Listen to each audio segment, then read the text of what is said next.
Okay, Assalamualaikum and good afternoon. So my name is Aizad and my talk will be briefly on caudal blocks performed in adult patients and specifically looking at the ultrasound guided approach. So I could see that there's a lot of people who've left, so that tells me that the ones who are still here are the hardcore RAs.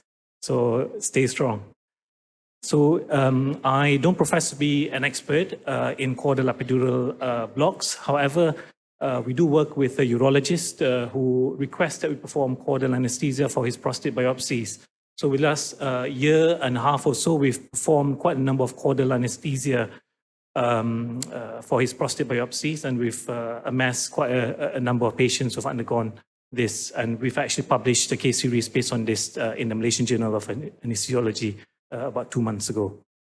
So the objective of this talk is really to revisit the clinically relevant anatomy of the sacrum, when we might consider this block, how we perform this block, the limitations, difficulties perform this block, and also practical tips that we've gained along the way of performing this block within the last year. Now, the anatomy itself, I think all of you might be familiar with the sacrum. What's relevant to us or performing this block really is to understand that there's an incomplete fusion of the lower portion of the sacrum, which results in the sacral hiatus, through which we then put our needle through to get access to the caudal epidural space. The hiatus itself is covered by the ligament, which is so-called the sacrococcygeal ligament. The hiatus is also bounded laterally by the sacral cornu. Again, you would want to look for the cornu to find the midline or to find your hiatus.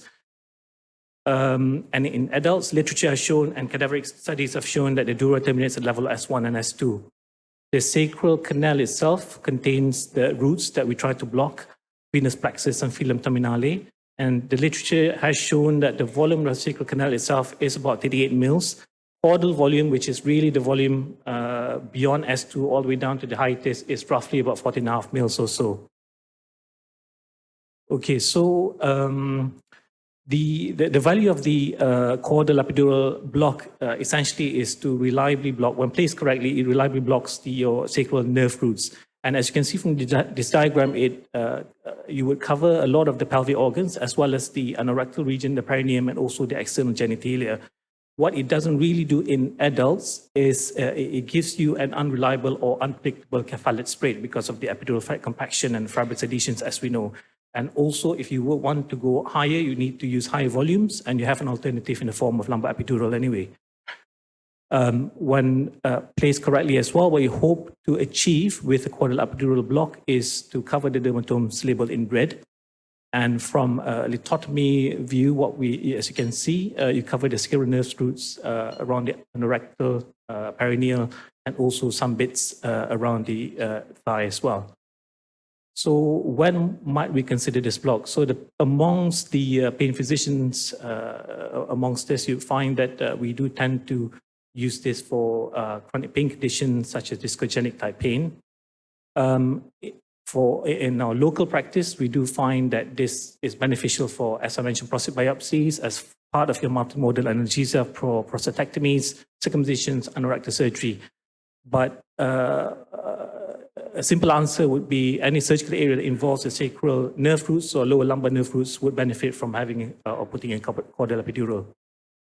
With my chronic pain hat on, I tend to do caudal epidural injections using the fluoroscopy technique. So if you ask me, using X-ray guided technique for caudal epidural is a lot easier because you can see the bony landmarks clearer. You can see the roof and the base of the sacrum. You would then inject your contrast to ensure spread, and then you would then follow it up with your injectate itself. Whereas the ultrasound guided technique is a bit more nuanced, and you might need some experience or some training in doing it. So in terms of block performance, it's still considered a neuroaxial block. What you find is that the usual rules still apply with regards to strict aseptic technique, monitoring, and so on. We tend to find that with our population of patients,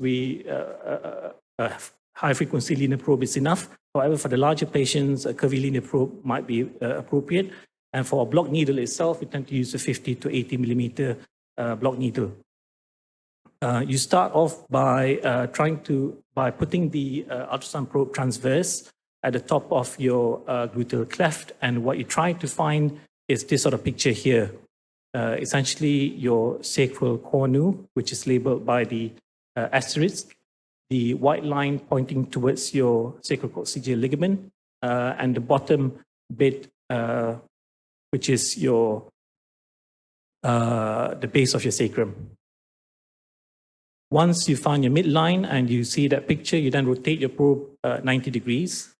And what you then want to try look out for will be this sort of picture where you see the base of the sacrum, the lamina itself, and the tapering of the sacral canal all the way distally as well. And you hope to see something that looks like the sacrococcygeal membrane or ligament. And then following some local infiltration to the skin, you want to put a needle through the ligament into the sacral canal and do the injection. So just to give you an illustration what you're trying to see using your probe in that longitudinal approach, you'll find that your probe looks at the roof of the sacrum. Some bits of the base of the sacrum, again, because of the Mohd artifact, you're not able to see past the roof of the sacrum, get your needle into the sacral canal. And once you feel the gift into the sacral canal, you can do the injection. And this is just another illustration of the picture that you see with a transverse view. You then rotate your probe 90 degrees to look for this kind of view, and then you do injection. This again shows what views you would see with the transverse orientation of the probe, longitudinal, and then injection in.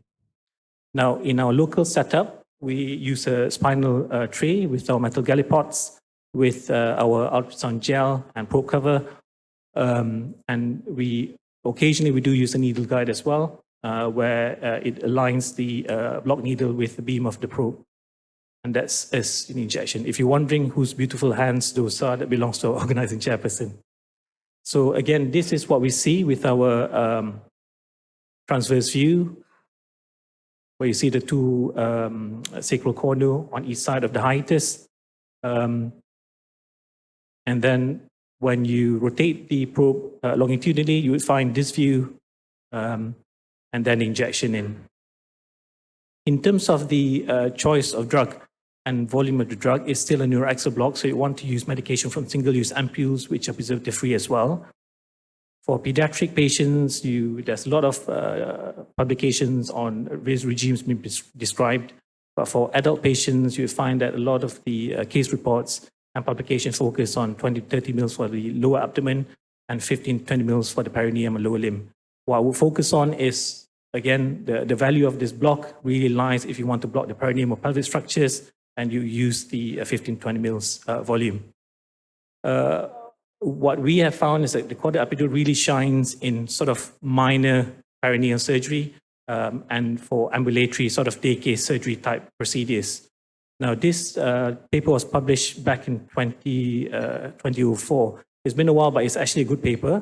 And what they've done was a group of Taiwanese doctors look at the use of caudal epidural for minor gynecologic procedures. And you can see the spread of the surgery that they've done.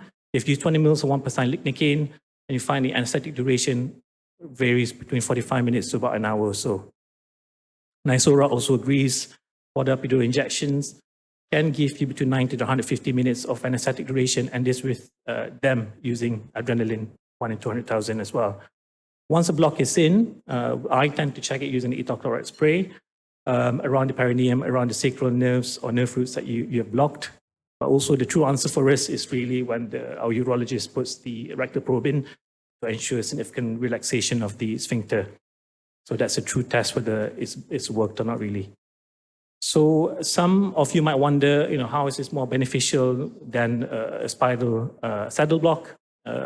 Two reasons why I could think this would be, one is an alternative, but the first reason is that with a true saddle block, you would have to get the patient to be sitting up for at least 10 minutes or so, whereas when we have done our caudal epidural injection, we could then get the patient onto the operating table, drape the patient, get the patient ready, and before you know it, it's done, and the patient's ready to have the procedure. The second reason is that in Malaysia, that I know of anyway, we do have only long-acting agents for our spinal. Even a saddle block, the risk of urinary retention is still a bit higher than a caudal epidural block when using lignocaine. So in terms of limitations of this block, what we found that can be considerable anatomical variation until you actually put the ultrasound probe on. You can't really tell that you would expect to see the textbook sort of appearance. You can get bony artifacts, especially when the patients are a bit older.